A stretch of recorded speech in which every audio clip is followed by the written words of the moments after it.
Wong wilahe ngawit amastu nama sitem sejatine ora ana apa-apa sing ana amung dudu. Sejatine aku dudu sapa-sapa sing sapa-sapa kuwi dudu aku. Sejatine aku ora duwe apa-apa sing duwe apa-apa kuwi dudu aku. Lan sejatine aku ora iso apa-apa sing iso apa-apa kuwi dudu aku. Rayu rayu rayu hong. Kita langsung lanjut ke episode selanjutnya mendengar cerita Jayang Sari, Rancang Kapti, Buras dan juga Ki Hartati beserta istrinya. Ini masih di Pekalongan tapi dengan cerita yang sedikit sedih, yaitu ditinggalnya mereka oleh orang tua angkat mereka. Langsung lanjut nggih. Malam bakdo Isya, sesudah makan malam di ruang tengah di mana seisi keluarga Ki Hartati biasanya bercengkrama, Niken Rancang Kapti dipeluk ibunya dari belakang, diciumin berulang-ulang.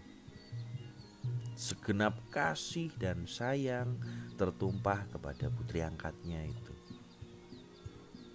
Diajaklah akhirnya sang putrinya duduk, lalu diwejang demi masa depannya.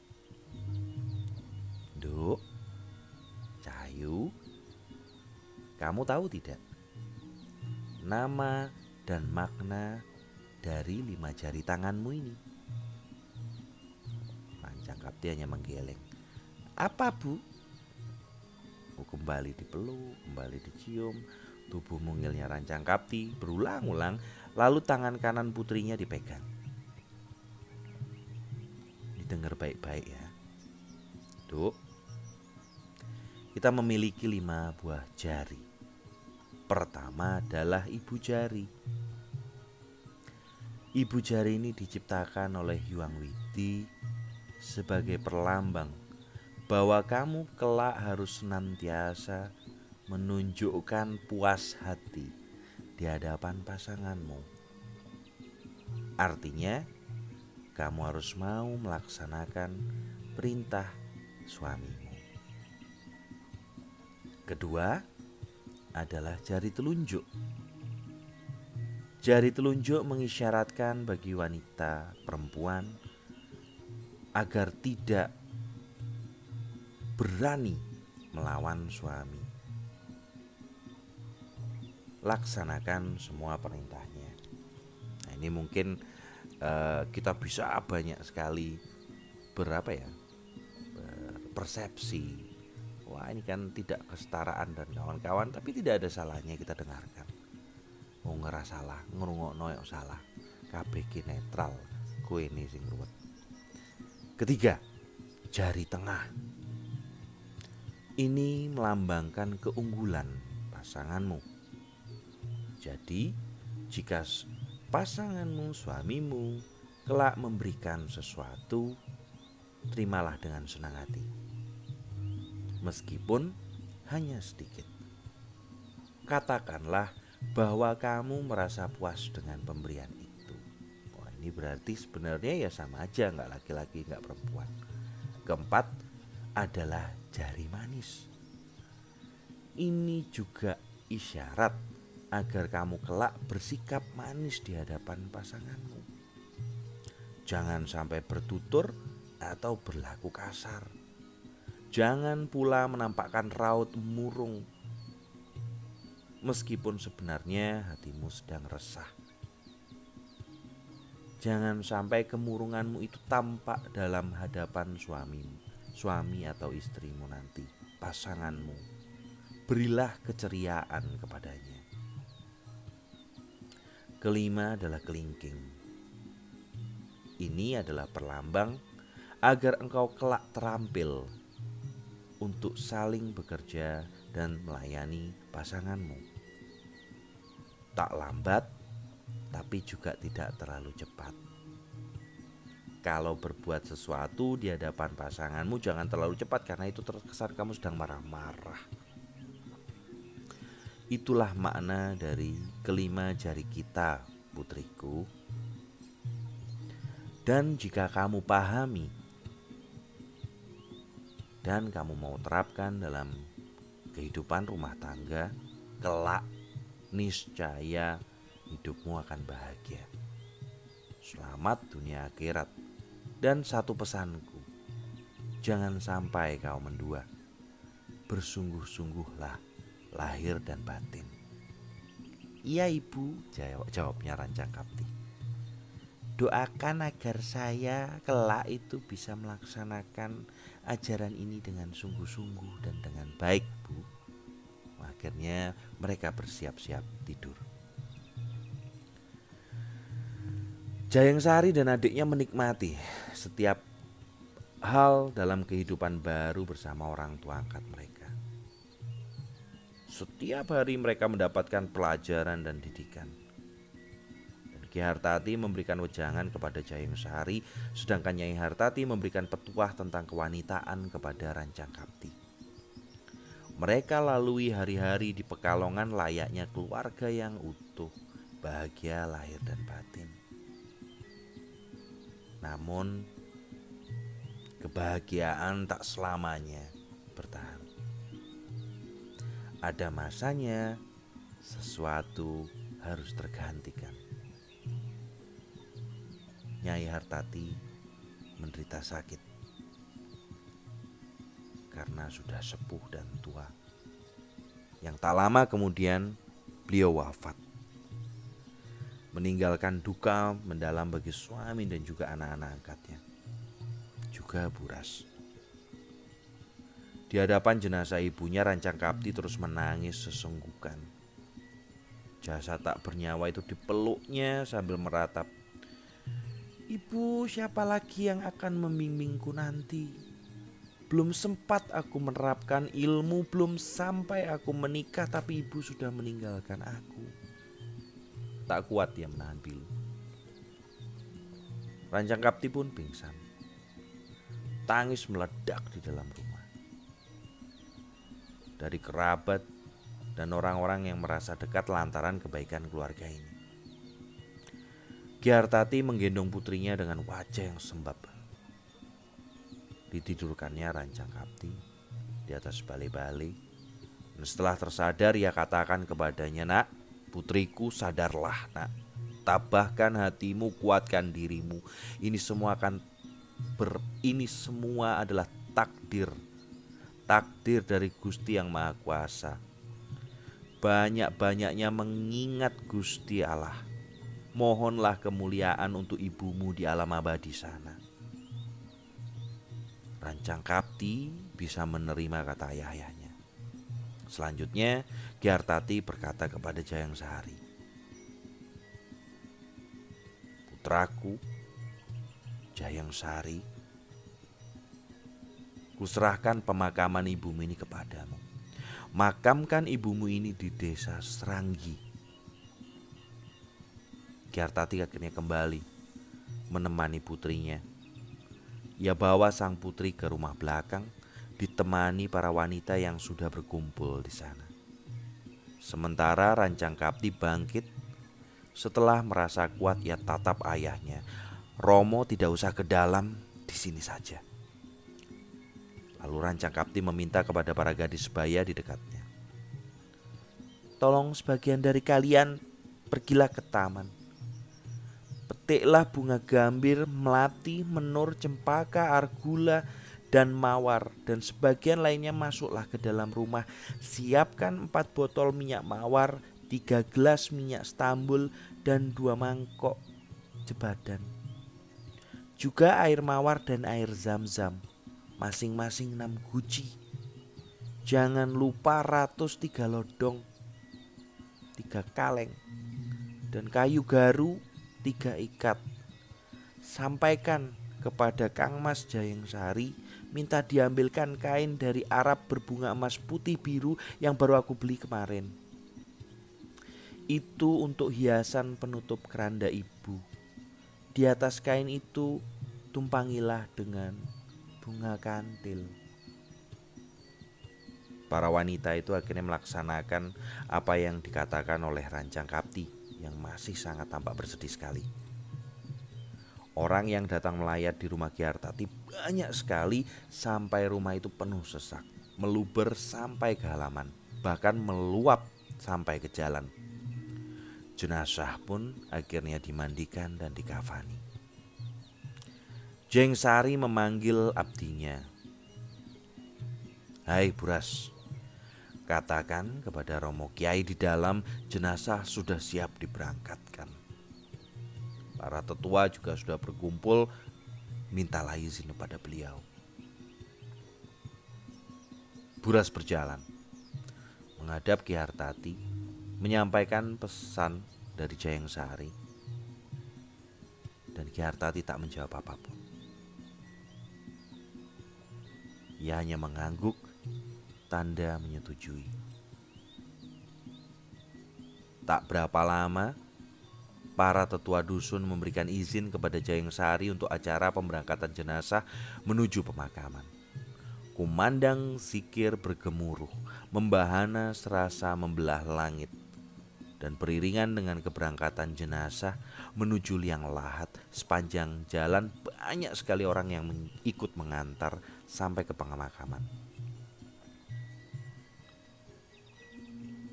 Setiba di makam, jenazah diturunkan dan dimasukkan ke dalam lubang tanah.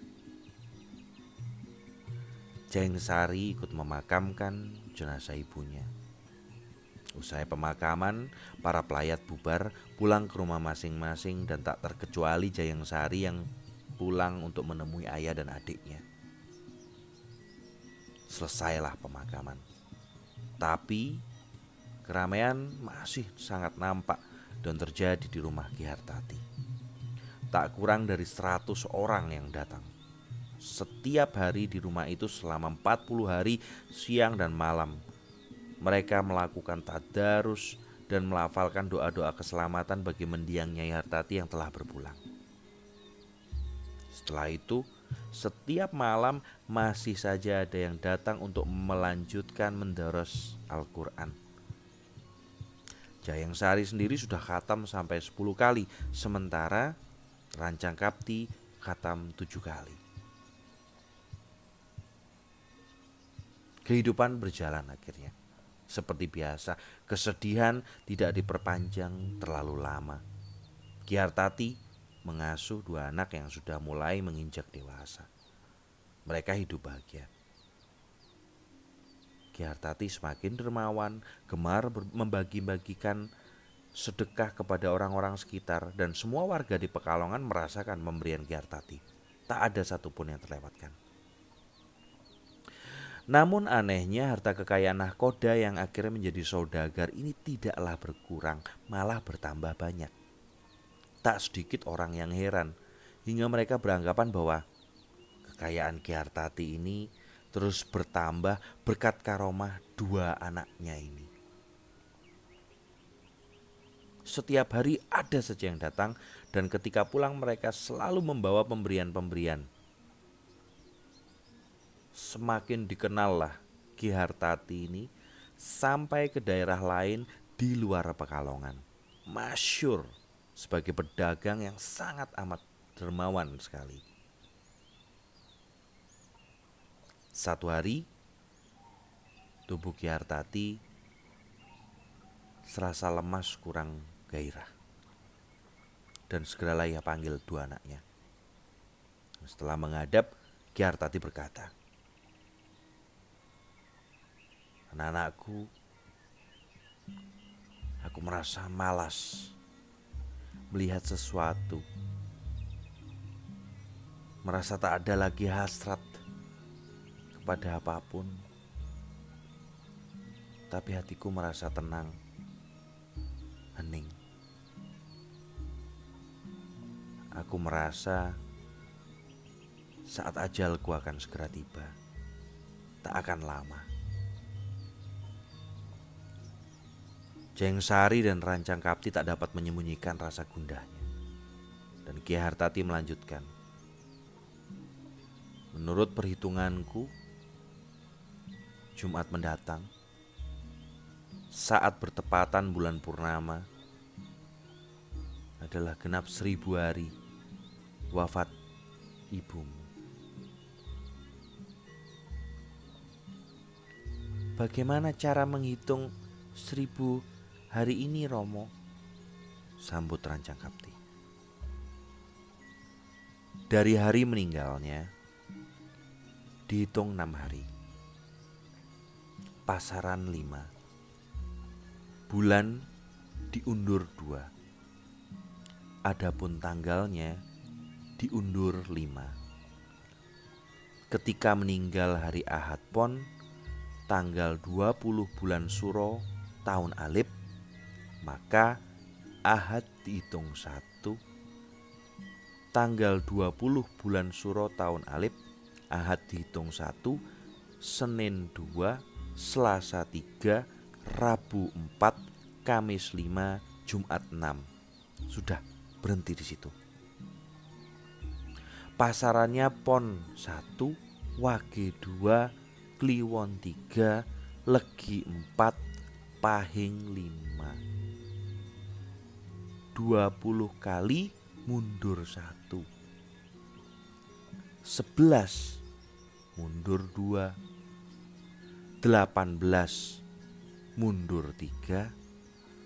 17 mundur 4. Genap 16 mundur 5. Bulan Suro mundur 1, besar 2.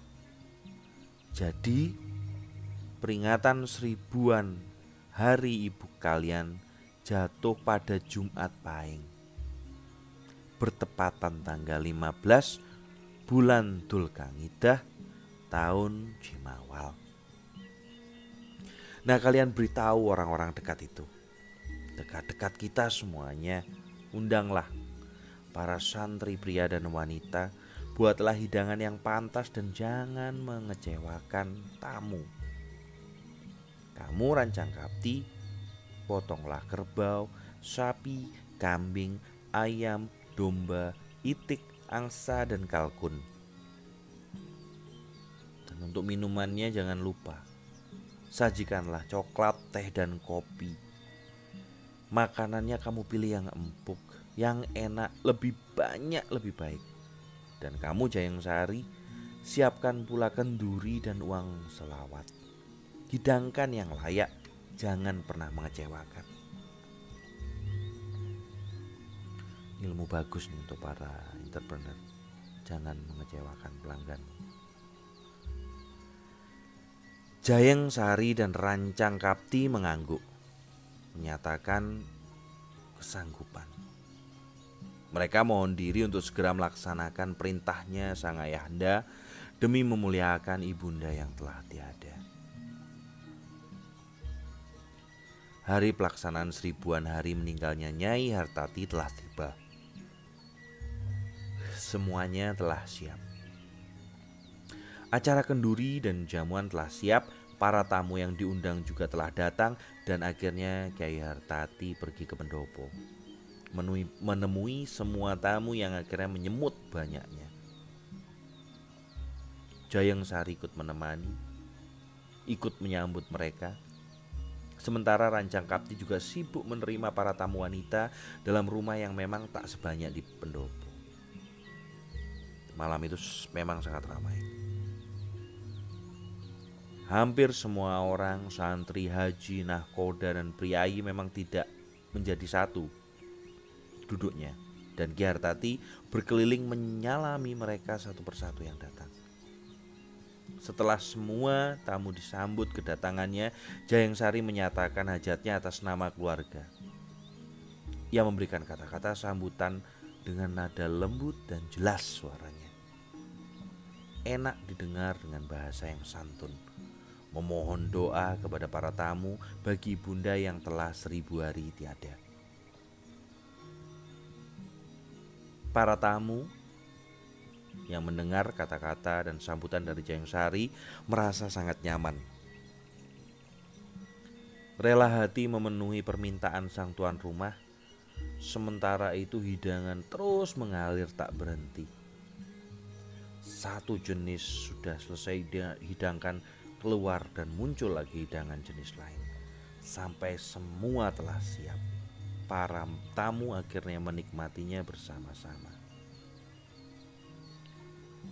Usai menikmati jamu-jamuan, dimulailah acara mengaji. Sementara yang tidak mengaji terdiam atau riuh berbicara sendiri. Yang di dalam rumah pun juga demikian. Dan Rancang Kapti tak henti-henti menyuguhi para tamu dengan aneka sesajian. Mengalir terus tiada henti.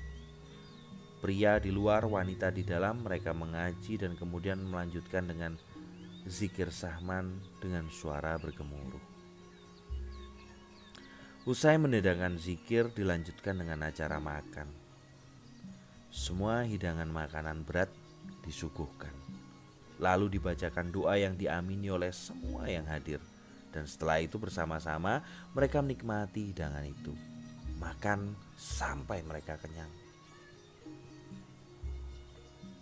Sementara di dalam, para wanita menyiapkan oleh-oleh yang hendak dibawa pulang oleh semua tamu, yaitu nasi kenduri yang dirakit dengan piring, cangkir, cerek tanah buatan Cina, ketel, mangkok, pinggan bertutup, pinggan berkuping, botol kecil tempat minuman, gelas, bokor, kendi, suru, pisau, cukit, dulang, tuwung, bakul, serbet putih, tempat peliti, berisi lilin dan tikar halus, juga ada sirih 1 set. Uang salawat di kantong masing-masing berjumlah 9, 7, 5, 3, dan 2,5 real. Semua itu disiapkan untuk dibawa pulang. Rata semua tamu kebagian dan semuanya senang. Ada yang pulang dengan membawa 1 nasi kenduri, ada juga yang membawa 2 atau 3. Para tamu juga bersiap pulang. Gyartati bangkit dan berkata, "Wahai para tamu agung, para tamuku yang kuhormati, aku sangat berterima kasih atas kehadiran kalian. Merasakan kebahagiaan yang tak bisa aku gambarkan dengan kata-kata. Namun aku juga meminta maaf apabila dalam penyambutan kurang berkenan. Adapun nasi kenduri beserta pengiringnya ini mohon dibawalah pulang. Selamat jalan dan semoga selamat sampai rumah masing-masing." Mendengar kata-kata itu, para tamu menunduk, menerima ucapan dari Gyartati, dan mereka belum mau pulang lantaran memang belum saatnya. Gyartati masuk dulu ke dalam, mencari Rancang Kapti dan bertanya, "Bagaimana, Nduk? Apa oleh-oleh untuk para tamu wanita juga sudah disiapkan?" "Sudah, Romo. Semuanya sudah ada di tangan mereka. Bahkan tempat makan saya juga saya persilahkan untuk mereka bawa pulang." Gyartati tertawa lirih tapi senang lantaran akhirnya dia bisa menjamu semua tamu dengan jamuan yang terbaik yang dia bisa. Terlaksana sudah apa yang dia inginkan. Sang putra dan putri pun tahu apa yang dia inginkan. Lantas Gyartati berkata di hadapan para tamu wanita, sebagaimana yang telah ia lakukan sebelumnya di pendopo, usai acara seluruhnya. Tapi kali ini Gyartati merasa lemah. Dia tak kuat untuk menyalami tamu satu persatu dan ia minta Jayangsari dan Rancang Kapti yang menyalami mereka. Gyartati bersuci lalu masuk ke dalam sanggar pribadinya untuk menunaikan sembahyang. Dan tak lama kemudian tampak cahaya berkilat tampak terang hingga menghilang di dalam tempat sanggar pamujan Gyartati. Rancang Kapti merasakan firasat tak enak. Segeralah ia lalu berlari menuju ke sanggar pamujan, mendapati sang ayah terkulai membujur ke arah utara. Wajahnya tenang sekali, dengan senyum mengembang. Namun matanya tertutup. Tubuhnya dingin, dan rancang Kapti sontak menjerit. Para wanita yang masih ada di dalam rumah juga terkejut, lalu akhirnya juga berlari mendekat. Jayeng Sari yang masih sibuk melayani jabat tangan para tamu segera mencari arah suara dan mendapati adiknya sedang menangis meratap dan sangat menangisi kematian ayahnya Ki Hartati. Didekatinya sang adik lalu dipeluk sembari menenangkan. Sudah Yayi, sudah. Ini sudah takdir yang agung.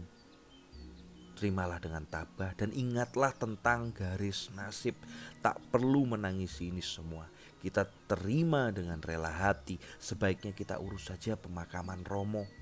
Memuliakan beliau seperti halnya dulu kita memuliakan ibu kita. Mendengar itu rancang Kapti lebih tegar. Ia lebih dewasa daripada dulu saat ditinggal sang ibunda. Keluarlah ia lalu duduk bersama para tamu wanita yang menghibur dengan kata-kata. Lalu rancang Kapti masih tersadar. Ia memerintahkan mereka untuk melakukan persiapan bagi pemakaman sang ayah esok harinya. Setelah itu Jayeng Sari segera ke pendopo mengabarkan perihal kematian Ki Hartati kepada mereka. Para tamu akhirnya terkejut, sedih hingga tak sedikit air mata yang meleleh dari mata-mata mereka. Jayeng Sari langsung meminta tolong kepada mereka untuk membantu mempersiapkan pemakaman. Esok harinya prosesi pemakaman telah disiapkan.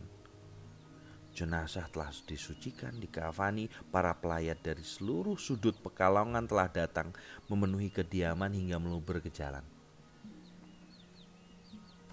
Para pembesar setempat juga tak luput untuk hadir memberikan penghormatan terakhir bagi sang dermawan ini. Di hadapan para tamu, di hadapan para pembesar kota Pekalongan, Jayeng Sari berdiri lalu beratur kata-kata. Pemberangkatan jenazah ini akan segera dilakukan. Saya dan adik saya akan ikut ke makam di Seranggi, sekaligus berziarah ke pusara ibu kami.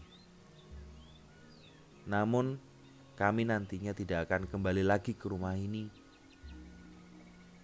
Kami berdua tidak pergi jauh, meneruskan perjalanan kami yang sempat terhenti. Adapun rumah ini beserta seluruh harta kekayaan peninggalan Ayahanda Ki Hartati semuanya saya serahkan kepada penguasa Pekalongan. Kami pasrahkan seluruhnya untuk dikelola demi kebaikan bersama. Dan para tamu yang hadir di sini adalah saksi atas kata-kata saya ini. Serentak semua mengangguk. Ada yang mengiyakan, ada yang bergumam sendiri tanda penerimaan. Dan tibalah waktu akhirnya pemberangkatan jenazah. Banyaknya pelayat dan perlengkapan pemakaman itu 7 kali lipat dibanding dengan ketika Nyai Hartati meninggal. Jenazah pun berangkat dari rumah duka. Sepanjang perjalanan, senandung zikir selalu bergaung. Seperti air bah, tertiup angin riuh rendah memecah langit yang ikut menduka rasanya. Ada rasa kehilangan di sana. Akhirnya jasad Ki Hartati dikuburkan di samping makam istrinya. Dan Jayeng Sari berkatalah kepada pelayat yang masih tinggal di pemakaman itu. Wahai semua kiai, abdi yang tidak bisa saya sebut satu persatu, kalian pulang saja dulu. Rawatlah rumah peninggalan Kiai Hartati dengan baik, gunakanlah sesuai apa yang telah saya amanatkan tadi. Adapun saya dan adik saya akan tinggal di desa Seranggi ini selama 40 hari. mendoakan ayah dan ibu kami di sini. Mohon kalian menjaga amanat kami. Perlahan satu persatu mereka pergi meninggalkan makam dan pulang ke rumah untuk selanjutnya menunaikan amanah dari Jayang Sari. Sementara Jayang Sari rancang kapti dan ditemani dengan Buras yang tetap setia mendampingi dua junjungannya itu, mereka duduk di bawah pohon. Dengan kusyuk mereka mendoakan dan terus menyenandungkan doa-doa bagi kedua orang tua. 40 hari mereka tinggal di desa itu, mengisi hari-hari dengan serangkaian ibadah dan doa. Semua itu mereka tujukan demi kemuliaan dua orang yang sangat mereka kasihi, yang tak lain adalah Ki dan Nyai Hartati, orang tua angkat mereka yang telah banyak berjasa.